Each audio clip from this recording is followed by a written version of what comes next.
సూర్యాచంద్రమసౌ తారా నక్షత్రాన్ని గ్రహై సహ వాతానీకమయే బంధై ధ్రువే బద్ధాని తాని వై. ఆ తరువాత శింసుమారాకృతి ప్రోక్తం యత్ రూపం జ్యోతిషాం దివి నారాయణ పరం ధామ్నాం తస్యాధార స్వయం హృది. ఎంత బాగానే ఉంది. ఆ శింసుమారాకృతిలో ఉన్నటువంటి ఆ నక్షత్రాలు ఈ సమస్త జ్యోతిర్మండలం యొక్క రూపం. ఇక్కడ చాలా చోట్ల శింసుమార శిశుమార అని ఉందండి. రెండు కూడా ఒకే అర్థంలో ఉందన్నమాట.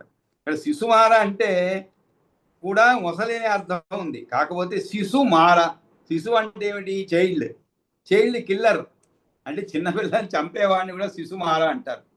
కాబట్టి చాలా చోట్ల ఈ శిశుమార శింసుమార రెండు కూడా అటు ఇటు ఉపయోగించబడ్డాయి. కాబట్టి రెండింటికి ఒకే అర్థంలో చెప్పబడింది. శిశుమారాకృతి ప్రోక్తం యత్ రూపం జ్యోతిషాం దివి. కాబట్టి దివి అంటే అంతరిక్షంలో సమస్త జ్యోతిర్మండలం యొక్క రూపము శిశుమారాకారంలో ఉంది. దాని హృదయంలో ఉన్న నారాయణుడు నారాయణ పరం ధామ్నాం తస్య ఆధార స్వయం హృది. ఆయన అనంత తేజస్సుకు ఆశ్రయము. ఎవరు? ఆ నారాయణుడు. దానికి స్వయంగా ఆధారము ఆయన అనంత తేజస్సుకు ఆశ్రయం అని చెప్పి ఈ శింసుమారముకు ఆశ్రయమైన దాన్ని చూపుతున్నాడు అనమాట.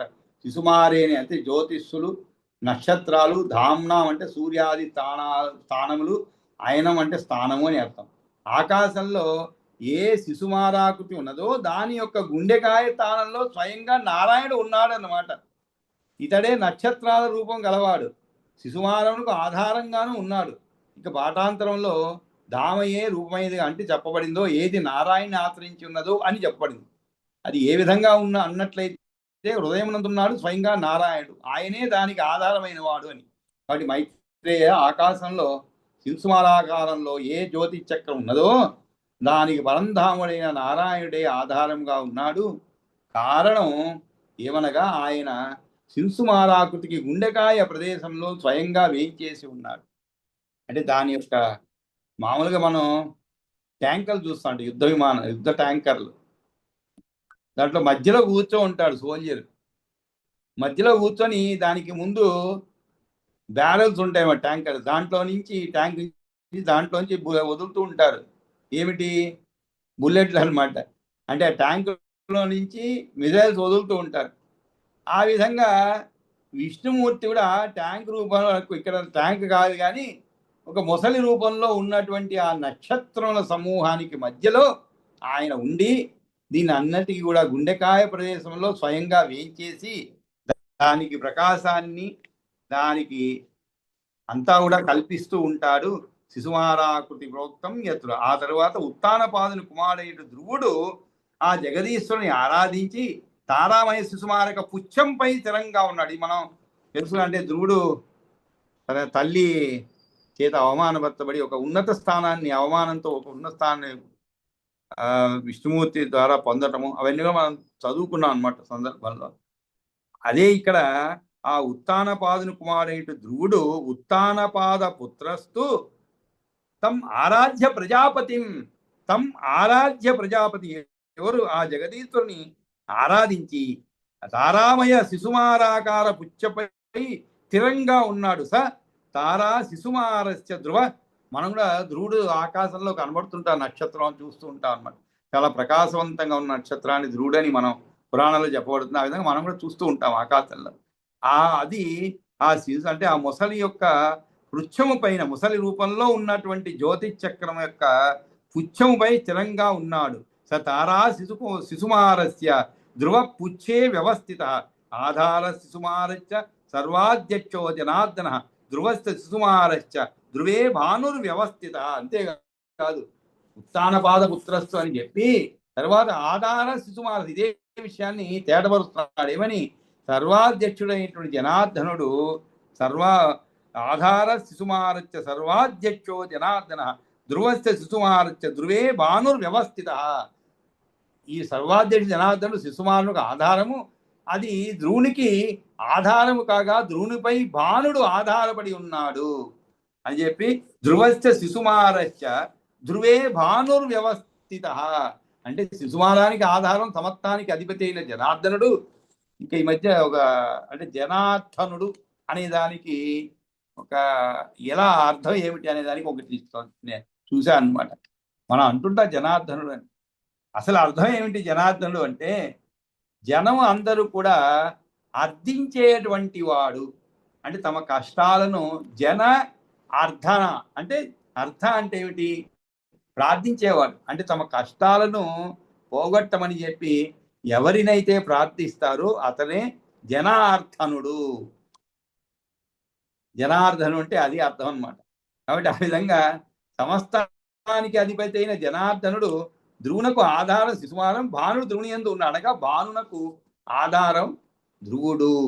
తదాధారం అనగా సూర్యునికి ఆశ్రమం అని అర్థం అనమాట. తదాధారం జగచ్చేదం, తదాధారం జగచ్చేదం సదేవాసుర మానుషం ఏన విప్ర విధానేన తన్మమైక మనాస్తృణు. తన్మమైక మనాస్తృణు. తన్మమైక అంటే ఏమిటి? తన్మయత్వం పొందినటువంటి అంటే ఏకాగ్ర చిత్తుడవై ఆలకించు. విప్రోత్తమ దేవతలతోనూ తదాధారం జగచ్చ ఇదం, జగచ్చ ఇదం దేవతలతోనూ సదేవ అసుర మానుషం, దేవతలతోనూ అసురులతోనూ మనుష్యులతోనూ కూడి ఉన్న ఈ సమస్త జగత్తుకు కూడా సూర్యుడు ఆధారం అన్నమాట. ఏన విప్ర ఆ విషయాన్ని ఈ విధానమంతా ఏకాగ్ర చిత్తులవై ఆలకించు. ఈయన విప్ర విధానేన తన్మమైక వనాస్త్రం అంటే ఏ విధంగా మనం సూర్యుడు మనందరికీ తెలుసండి. నిన్న కూడా చెప్పుకున్నాం మనం, సూర్యుడు లేదు మనకి ఆధారం లేదని చెప్పి.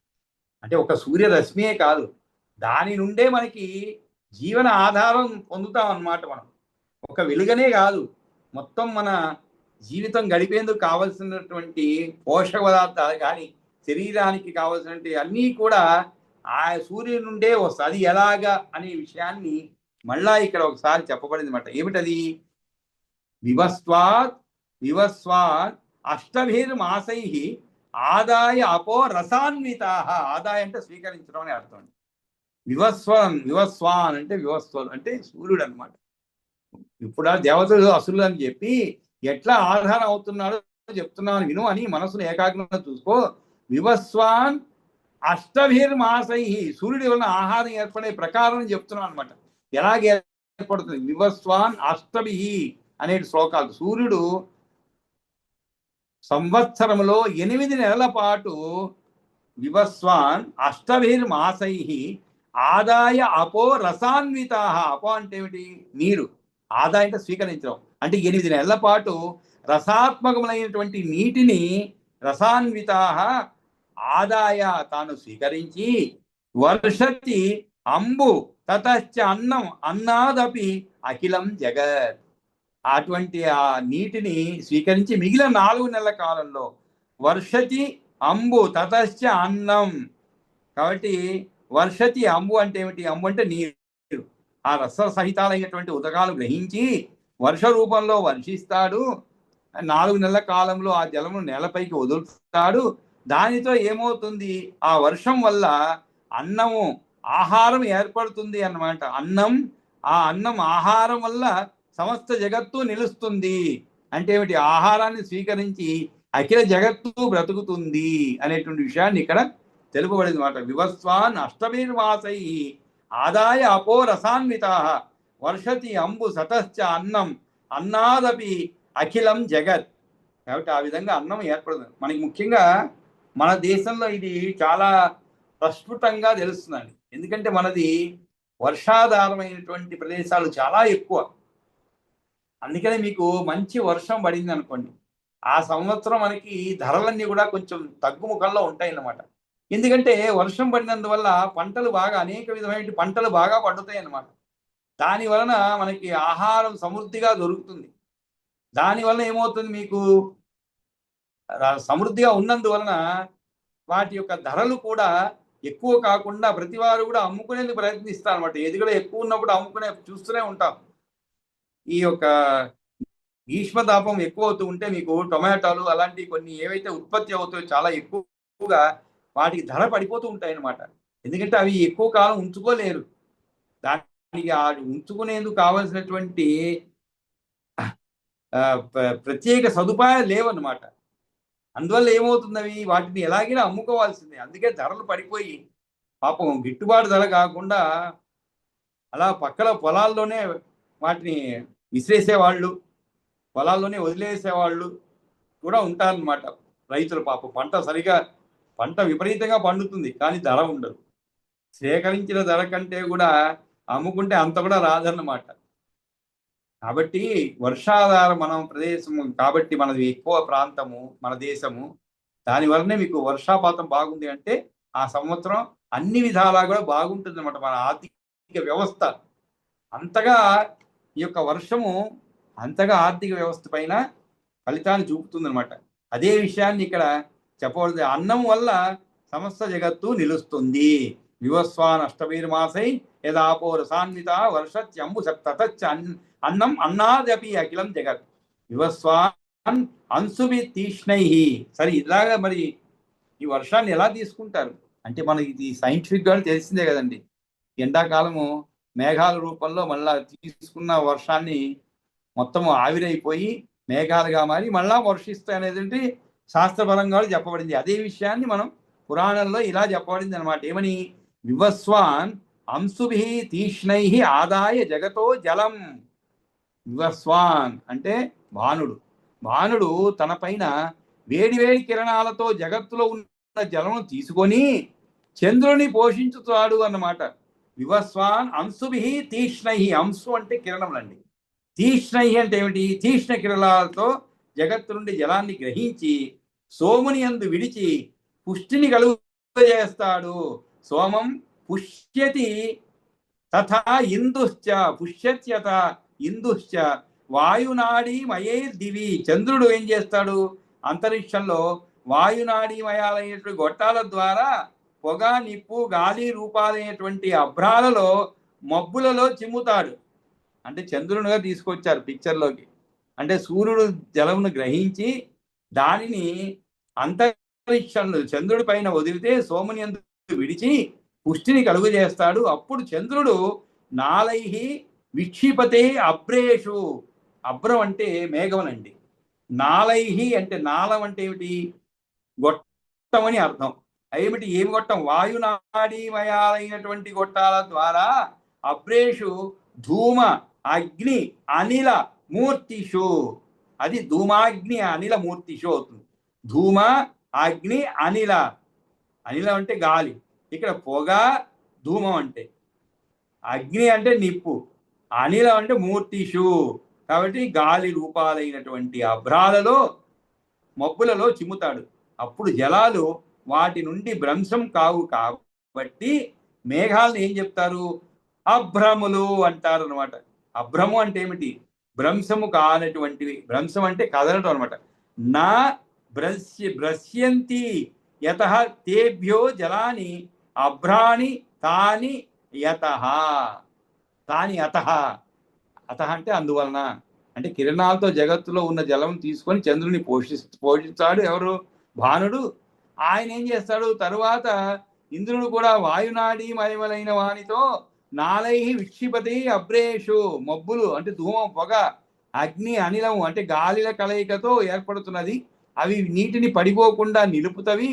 అందువలన వాటికి అభ్రములు అని పేరు వచ్చినది. అభ్రములు అంటే ఏమిటి?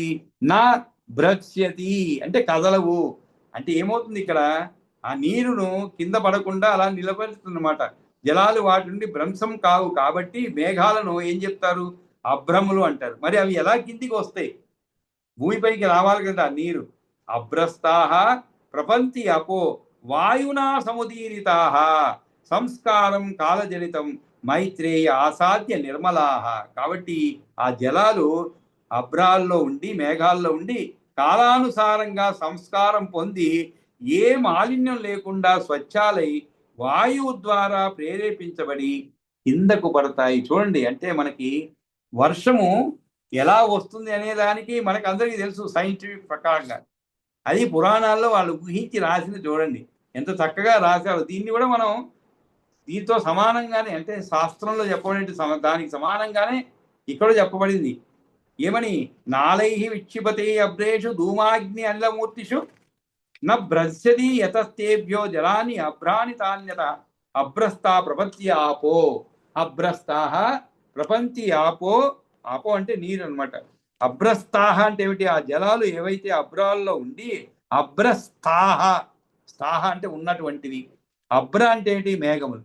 అభ్రస్తాహ అభ్రస్తాహ ప్రపంచి ఆపో వాయున, వాయున అంటే గాలి చేత, వాయున సముదీరిత, సముదీరిత అంటే సంస్కారం పొంది, అంటే నీళ్లు, అభ్రంలోని నీళ్లు కాలం వలన ఏర్పడినటువంటి సంస్కారాన్ని పొంది మరింత తీపిని పొందినవి ఉండగా వాయువు ఏం చేస్తుంది? వాటిని ప్రేరేపించగా నిర్మల జలాలు నేలపైన వాన రూపంలో పడుతవి.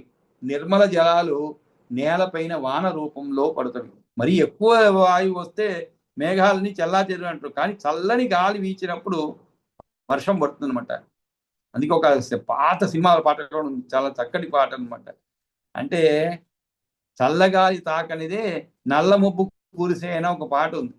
అంటే ఆ మొదటిది వేరే అనుకోండి, మనకి సంబంధం లేదు దానితో.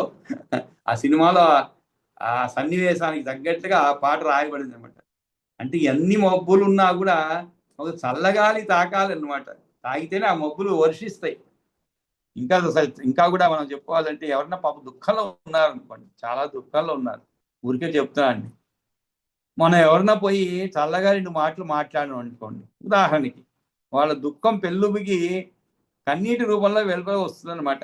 అంటే ఏమిటి? మనం ఆ ఆస్వాదన అనేటువంటి చల్లని మాటలు చెప్పినప్పుడు, అయ్యో ఇలాగ అయిందండి, పోన్లేండి ఏం చేస్తారంటే, బెల్లున ఎవరో పరీక్షలో ఫెయిల్ అయ్యారనుకోండి, పోతే పోన్లేరా ఏం చేద్దాం, అందరూ పాస్ అయితే ఇంకా సీట్లు ఎక్కడో దొరుకుతాయి, ఏదో 2 మాటలు చెప్పాం, అందరూ ఇంటర్మీడియట్ పాస్ అయిపోయారనుకోండి, అన్ని సీట్లు ఉండవు ఇంజనీరింగ్లో, కాబట్టి ఏదో కొంతమంది వాళ్ళు మేలు చేసినట్లే పోయిన వాళ్ళు అనమాట, అంటే ఫెయిల్ అయిన వాళ్ళు అని వాళ్ళని 4 మాటలు చెప్తా, వెంటనే ఓవర్ని ఏడ్చేసి ఆ దెబ్బకి అన్ని బాధలన్నీ మర్చిపోయి బ్యాట్ పట్టుకొని ఆడుకునేకి వెళ్ళిపోతారు. ఆ విధంగా మొబ్బులు కూడా ఈ చల్లగాలి తాకగానే వర్షిస్తాయి అనమాట. అదే విషయాన్ని ఇక్కడ చెప్పబడింది. ఏమని? అభ్రస్త ప్రపత్యాపో వాయునా సముదీరిత సంస్కారం కాలజనితం మైత్రేయ ఆసాధ్య నిర్మలా, కాబట్టి అవి ప్రేరేపించబడి వాయువు ద్వారా క్రిందకు పడతాయి. అప్పుడు సరితు సముద్ర భౌమాస్తు తదా అపహ ప్రాణి సంభవాహ.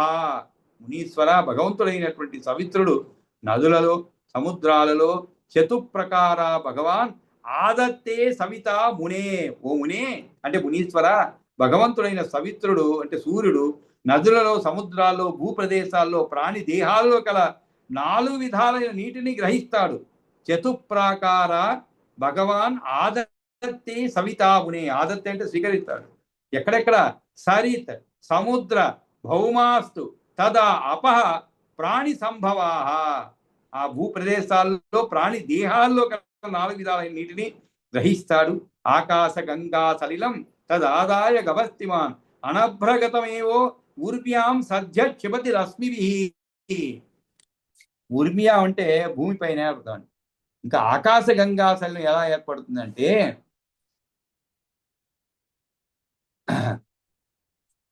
దేవుడైనటువంటి సూర్యుడు తన కిరణాలతో ఆకాశ గంగలోని జలములను స్వీకరించి అభ్రములోనికి చేర్చకుండానే తానే నేలపైకి స్వయముగా తన రశ్ములతో వెదజల్లుతాడు.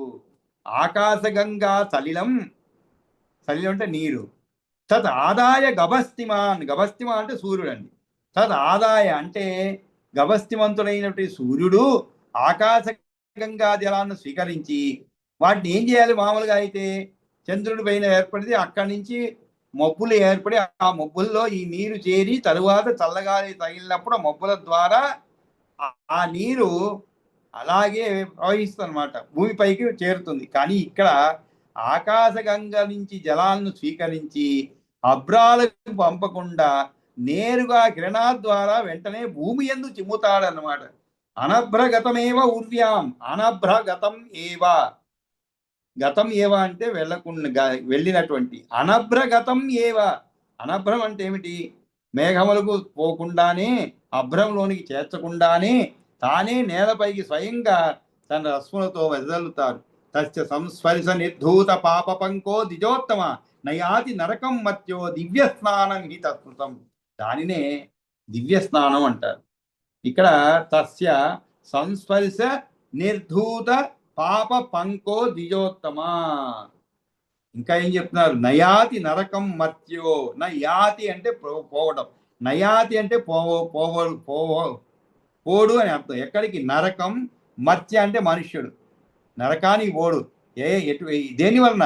దివ్య స్నానం హి తస్మృతం. అది దివ్య స్నానంగా వ్యవహరించబడుతుంది. ఏది? ఇంతకుముందు చెప్పినట్టు ఆ సూర్య భగవాన్ యొక్క సంస్పర్శ చేత పాప పంకం ఆకాశగంగా జలాలతో పూర్తిగా చాలితమవుతుంది. తస్య సంస్పర్శ నిర్ధూత పాప పంకో. నిర్ధూత అంటే పూర్తిగా చాలితమైనటువంటిదిగా ఏర్పడి ఆ నీరు పవిత్రమైనటువంటిదై ఆ నీటిలో స్నానం ఆచరించిన వాడు నరకానికి పోడు. ఇంతకీ దృష్ట సూర్యం హి యద్వారి పతత్యభ్రైర్వినాదివ ఆకాశ గంగా సలిలం తద్గోదిభి క్షిప్యతే రవే. సూర్యుని కాంతి అంటే ఎండ కనబడుతూ ఉండగా మేఘాల ద్వారా కాక అంతరిక్షం నుండి జలాలు పడుతూ ఉంటే, అంటే ఈసారి ఎప్పుడన్నా వర్షం కురిస్తే మనం చూడాలండి. అంటే అవి ఎటువంటి వర్షము? నేరుగా పైనుంచి ఆకాశగంగ నుంచి వచ్చేటువంటి నీరా, లేదు మేఘముల నుండి వచ్చేటువంటి నీరా? ఇక్కడ చెప్తున్నారు ఎలా మనం గుర్తించాలి. దృష్ట సూర్యం హి యద్వారి. యత్ వారి అంటే ఏ నీరైతే ఆ సూర్యుని కాంతి కనబడుతూ ఉండగా మేఘాల ద్వారా కాకుండా అంతరిక్షం నుండి జలాలు పడుతూ ఉంటే పతతి అబ్రైహి వినా దివ.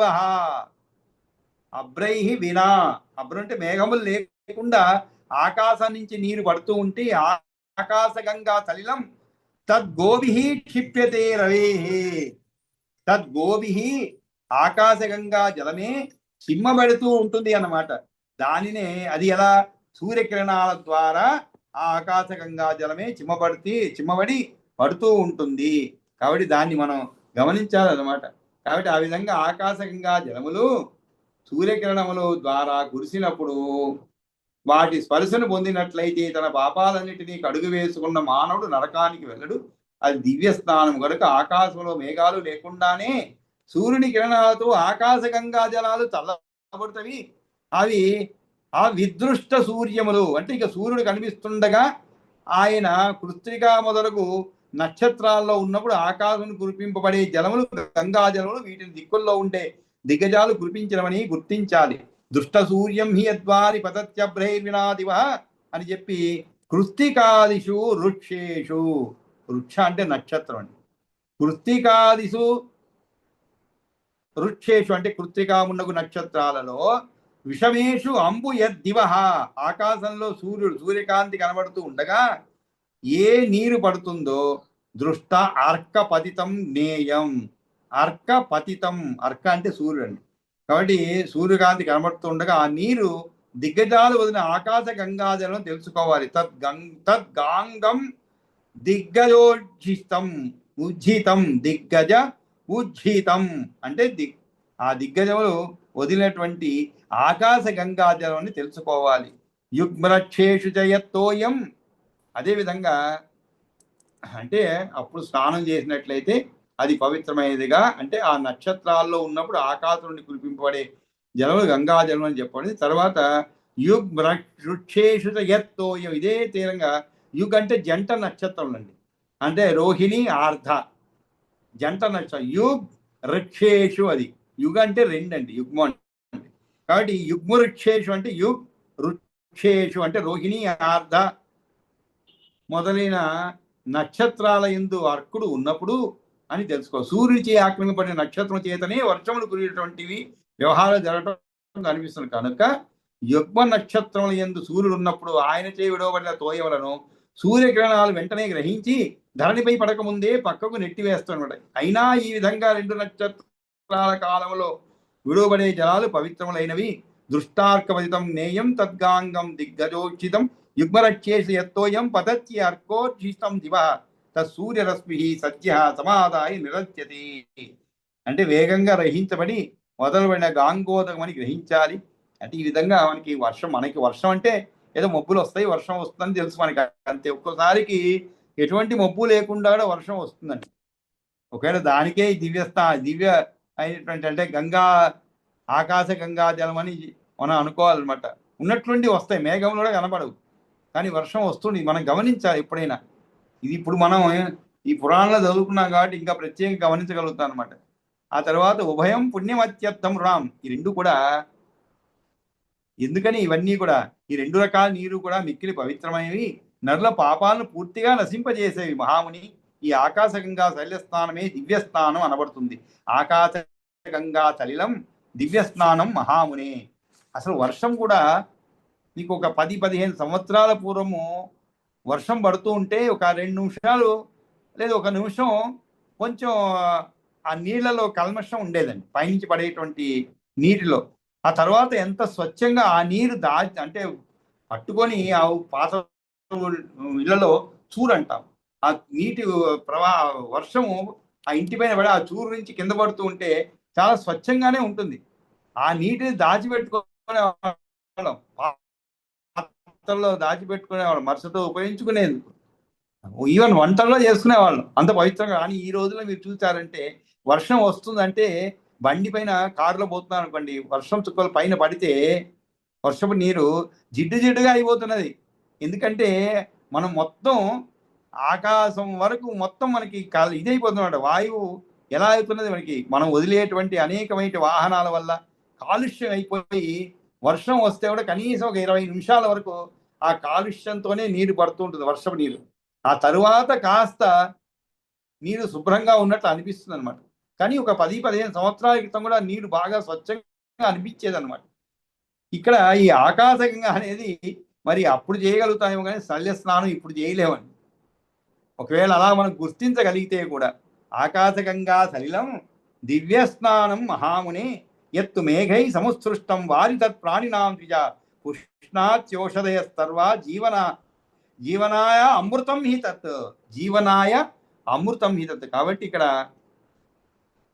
ద్విజురా, మేఘాలు జార విడిచినట్టు నీరు ఏది ఉన్నదో ఎత్ తు అంటే ఏదైతే దేని చేత, మేఘై మేఘముల చేత సముసృష్టం అంటే వదిలివేయబడినదో వారి అంటే నీరు తత్ ప్రాణినాం ద్విజ అవి సమస్తములైన ఓషధులకు కూడా పుష్ణాతి ఓషధయ. పుష్ణాతి అంటే ఏమిటి? అందుకే పుష్ణే నమః అంటుంటాం సూర్యుడిని. పుష్ణే నమః అంటే ఏమిటి? మనకి సూర్యుడు మనకి అంటే పుష్టిని ప్రసాదిస్తుంది అనమాట. ఆ విధంగానే ఇక్కడ పుష్ణాతి ఓషధయ అంటే ఏమిటి? ఓషధులకు పుష్టిని ప్రసాదిస్తుంది. ఏమిటి? ఆ నీరు. సర్వ జీవనాయ అమృతం హి తత్. సర్వజీవనాయ అంటే ప్రాణి జీవనానికి అది ఎటువంటిది? అమృతమే కదా. జీవనాయ అమృతం హి తత్ అంటే నీటి యొక్క ప్రాధాన్యత చూడండి. మనం కూడా రాను నీటికి ఎద్దడి ఎక్కువైపోయి అటు అంటే గ్రీష్మతాపము ఎక్కువయ్యే కొద్దీ మనకి 2 విధాలుగా, ఒకటి నీరు, నేలలో ఉండేటువంటి నీరు ఆవిరైపోతూ ఉంటుంది అనమాట. నీరు కిందికి వెళ్ళిపోతూ ఉంటుంది. అక్కడి నుంచి ఇంకా ట్యాంకర్లు నానా, కనీసం మళ్ళా వర్షం పడేంత వరకు ఇబ్బంది ఎదురవుతూ ఉంటుంది. కాబట్టి వాటి యొక్క విలువ ఏమిటి? పుష్ణాతి ఓషధయ సర్వ. కాబట్టి ఈ విధంగా ఆ నీరు ఏదైతే మేఘముల ద్వారా నేలపై పడుతున్నదో ఆ నీరే, ఆ జారవించిన నీరు ప్రాణులందరికీ అమృతం వలె బ్రతికించేది అవుతున్నది. అవి చెట్లను పోషిస్తున్నవి. వాటి ద్వారా అందరికీ కూడా తేన వృద్ధిం పరాంనీత స్థలిలేన ఔషధీ గణ అంటే సమూహము, అంటే ఓషధీ సమూహము పండినదై ప్రజలకు ఫలమును సాధించి ఉత్తమ సాధన కారణం అవుతున్నది. సాధక ఫల పాకాంత ప్రజానాం ద్విజ జాయతే. ఆ విధంగా ఈ యొక్క స్వర్గాది భోగముల రూపంలో అందుతవి. అవి అదృష్టములు, మరో జన్మలో కూడా అందవచ్చును. తేన యజ్ఞాన్ యథా ప్రోక్తాన్ మానవాః శాస్త్ర చక్షుష కుర్వంతి అహరహశ్చ దేవానాం ఆప్యాయంతి. ఆప్యాయంతి అంటే ఏమిటి? సంతృప్తి పరచడం అని అర్థం. సంతృష్టి పరుస్తున్నారు. ఎవరు? దేవతలను ఎవరు సంతృష్టి పరుస్తున్నారు? యజ్ఞాలను ఆచరిస్తూ ప్రతిదినము యథాప్రకారంగా చెప్పబడ్డ యజ్ఞాలను ఆచరిస్తూ కుర్వంతి అహరహస్తైశ్చ. అహరహ అంటే ఏమిటి? రాత్రి బావులు అని, అంటే ప్రతిదినము అని. ఇక్కడ అహ అన్నారు, అహర్నిశే అనలేదనమాట. కాబట్టి అహరహ అంటే ఏమిటి? ప్రతిదినము అని అర్థం. దేవానాం ఆప్యాయంతితే తేన యజ్ఞాన్ యథా ప్రోక్తాన్ మానవ శాస్త్ర చక్షుష. ఆ తరువాత ఏవం యజ్ఞాచ వేదాచ వర్ణాచ ద్విజపూర్వకాః సర్వే దేవ నికాయాచ పశుభూత గణాచయే. ఈ విధంగానే ఈ యజ్ఞాలు, వేదాలు, బ్రాహ్మణాది వర్ణాలు అంటే ద్విజాదులు, సమస్త దేవతా బృందాలు సర్వే దేవ నికాయాశ్చ సకల పశు ప్రాణి సముదాయాలు పశు భూత గణాశ్చ పశు భూత అంటే ఏమిటి ప్రాణి అర్థం అండి సకల పశు భూత అన్నారు పశు అంటే పశు ప్రాణి సముదాయాలు ఈ సర్వం వర్షం వల్ల నిలుస్తున్నది వృష్ట్యా ధృతం ఇదం సర్వం వృష్టి అంటే ఏమిటి వర్షం అని అర్థం అందుకే మనం అతివృష్టి అనావృష్టి అంటుంటాం అతివృష్టి అంటే ఏమిటి ఎక్కువ వర్షం పడటం అనావృష్టి అంటే ఏమిటి వర్షం లేకపోవటం వృష్టి అంటే వర్షం అని అర్థం కాబట్టి ఈ వర్షం వల్ల నిలుస్తున్నది సా అపి నిష్పాద్యతే వృష్టి సవిత్ర ముని సప్తమ కాబట్టి ఆ వర్షం వల్ల అన్నం సముత్పన్నం అవుతున్నది అన్నం నిష్పాద్యతే యథా సాపి నిష్పాద్యతే వృష్టి సవిత్ర ముని సప్తమ వర్షం కూడా సవితృదేవుని వల్ల ఉత్పాద్యమానం అవుతున్నది కాబట్టి ఇది పరస్పరము ఏవం యజ్ఞాచ వేదాచ వర్ణాచ దిజపూర్వకాః సర్వే దేవనికాయాశ్చ పశుభూత గణాశ్చయే వృష్ట్యా ధృతమిదం సర్వం అన్నం నిష్పాద్యతే యథా సాపి నిష్పాదితే వృష్టి సవిత్ర ముని సప్తమ ఆధారభూత స్థవితుర్ ధ్రువో మునివరోత్తమ ధ్రువస్య శిశుమారో అసౌ సోపి నారాయణ ఆశ్రయ మునిరేశ్వర ఆ సవితకు అంటే సూర్యుడికి ధ్రువుడు ఆధారం ఆ ధ్రువునికి శిశుమార ఆధారం ఆ శిశుమారం కూడా నారాయణుడు ఆశ్రయంగా కలిగినటువంటిది చివరగా హృది నారాయణ తస్య శిశుమార సంస్థిత బిభర్తాసుర భూతానాం ఆదిభూత సనాతన ఆ శిశుమారం యొక్క హృదయంలో నారాయణుడు ఉన్నాడు ఆ ఆదిభూతుడే ఆ సనాతనుడే సమస్త భూతాలను బిభర్త అంటే భరిస్తున్నాడు బిభర్త అంటే దేన్ని భరిస్తున్నాడు సర్వభూతానాం ఆదిభూత సనాతన కాబట్టి సూర్యునికి ఆధారమైన ధ్రువునికి శిశుమారము దానికి నారాయణుడు ఆశ్రయం ఇస్తున్నాడు శిశుమారం యొక్క హృదయం నందు నారాయణుడు ఏం చేసి ఉన్నాడు ఆయన సర్వభూతాలకును మూల కారణమైనటువంటి వాడు సనాతనుడు ఆయనయే ఈ జగత్తును అన్నిటినీ ఆధారంగా భరిస్తున్నాడు నిలుపుతున్నాడు బిభర్తాసుర భూతానం ఆదిభూత సనాతన అని చెప్పి ఈ విధంగా విష్ణువు యొక్క ప్రాశస్త్యము ఆ తర్వాత నీటి యొక్క ప్రాధాన్యత పురాణాల్లో చెప్పబడిందండి మనం ఈ రోజుల్లో ఎత్తి నోరు కొట్టుకుంటున్నాం సేవ్ వాటర్ అని చెప్పి నీళ్లను జాగ్రత్త పరచుకోండి అని చెప్పి ఈ పురాణాల్లో చెప్పడం చూడండి దాని యొక్క ప్రాధాన్యత ఎలాంటిది అనేది అప్పుడే చెప్పబడింది అనమాట కాబట్టి ఈ విధంగా మనం ద్వితీయ అంశంలో 9వ అధ్యాయం పూర్తి చేసుకున్నాము మరి ఈరోజు ఇంకా ఒక 5 నిమిషాలు ఉన్నది కాబట్టి కొన్ని శ్లోకాలు మనం చదువుకోగలుగుతాము మనం ద్వితీయ అంశంలోనే 8వ అధ్యాయంలో 61వ శ్లోకం వరకు చదువుకున్నామండి ద్వితీయ అంశంలోనే 8వ అధ్యాయంలో 61వ శ్లోకం వర్ధతే హ్రసతే చైవప్యయనే దక్షిణోత్తరే అహస్తు గ్రసతే రాత్రి గ్రసతి వాసరం. శిరీష్ గారు మరి 80 శ్లోకాలు అన్నారండి. ఏమమ్మా శిరీష్ గారు 80వ శ్లోకం వరకు అన్నారు, అందుకని చూస్తున్నాను అంటే లేదు ఏమైందంటే నేను చెప్తాను మీకు క్లారిఫై చేస్తాను. 83వ శ్లోకం వరకు చెప్పుకున్నాము 4వ తేదీకి, కానీ 3వ తేదీనే చదువుకున్నాము ఎంతవరకు అది.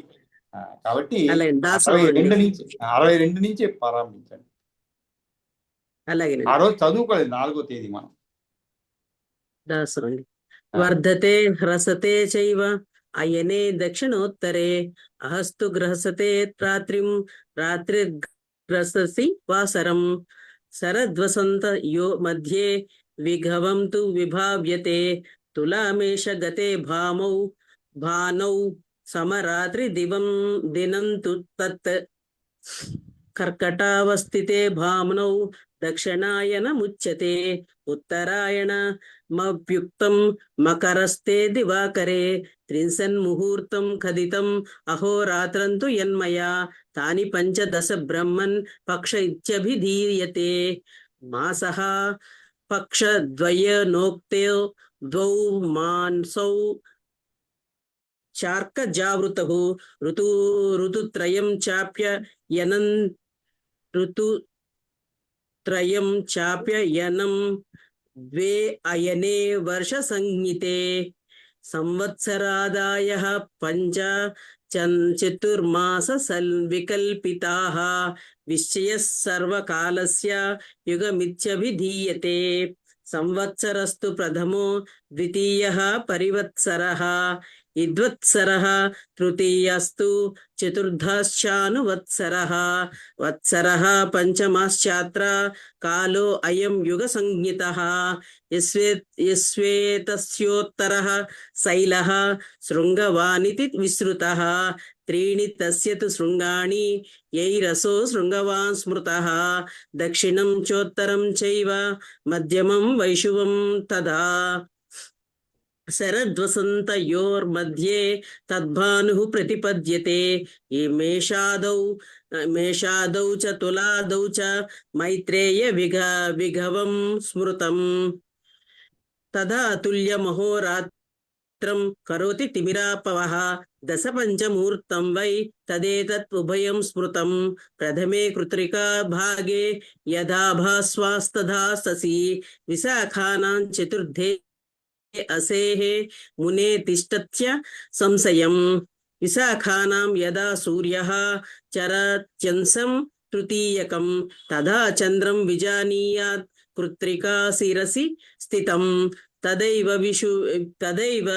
విషువాక్యో వై కాలః పుణ్యో అభిధీయతే తదా దానాని దేయాని దేవేభ్యః ప్రయాతాత్మభిః బ్రహ్మణేభ్యః పితృభ్యశ్చ ముఖమేతత్తు దానజం దత్తదానస్తు విషువే కృతకృత్యో అభిజాయతే అహోరాత్రార్ధమాసౌ తు కలాః కాష్టాః క్షణాస్తథా పౌర్ణమాసీతు విజ్ఞేయ అమావాస్య తదైవ చ సినీవాలి కుహుశ్చైవ రాకా చాను మతిస్తథా తపస్తపస్యౌ మధుమాధవౌ చ శుక్ర శుచిశ్చాయనముత్తరం స్యాత్ నభో నభస్యౌ చ ఇషస్తథోస్యః సహస్యావితి విదక్షిణం స్యాత్ లోకాలోకస్తు యస్శైలః ప్రాగుక్తో భవతో మయా లోకపాలాస్తు చత్వారః తత్ర తిష్టంతి సువ్రతాః. ఇక్కడ నిలిపేద్దామండి, మనం మంగళం పాడుకుందాము. 82 శ్లోకాలు ఉన్నాయి. మంగళం పాడుకుందాం.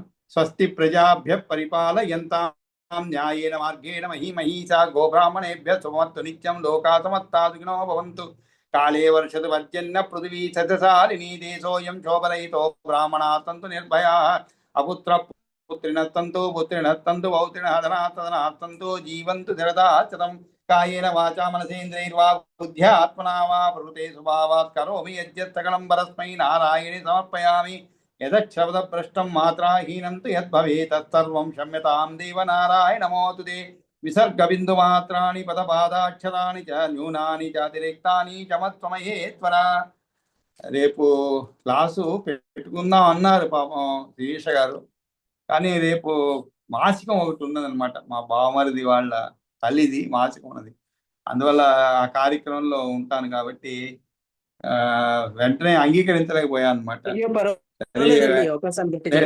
చెప్తాను అంటే పాపం ఎప్పుడు కూడా విద్యార్థులు ఉత్సాహంగా ఉన్నప్పుడు గురువు గారు ఆ ఉత్సాహం పైన చల్లనీళ్ళు చల్లకూడదు అన్నమాట. కానీ ఈరోజు అంతే, వేరేమి లేదు. ఈసారి ఎప్పుడైనా అవకాశం వేరే ఆదివారాలు ఎప్పుడైనా కొంచెం మనం బ్యాక్ లో ఉన్నాం కాబట్టి కవర్ చేసుకుందాము. కానీ రేపు మాత్రము క్లాసు వింటుంటే మాత్రం చాలా సుందరంగా ఉంటుందండి. ఎందుకంటే అసలు అవన్నీ మనకి తెలియని చాలా విషయాలు చాలా ఆనందంగా అనిపిస్తుంది. ఇవాళ కొంచెం నుంచి ప్రాక్టీస్ చేశాను గురువు గారు. తీరా అక్కడి నుంచి చదవకుండా ముందు నుంచి చదవమన్నారు. అది కొంచెం దోషాలు ఎక్కువ వచ్చాయి ఇవాళ. లేదు, దోషం లేదు, పెద్దగా ఏం లేవులేండి. కానీ మీరు ప్రయత్నం బాగా చేస్తున్నారు. మీరే కాదు, చదివే వాళ్ళు అందరూ కూడా చాలా మార్పు వచ్చింది అనమాట. అప్పటికి ఇప్పటికి కూడా చాలా చక్కగా అర్థం చేసుకొని, ఉచ్చారణ బాగుంది.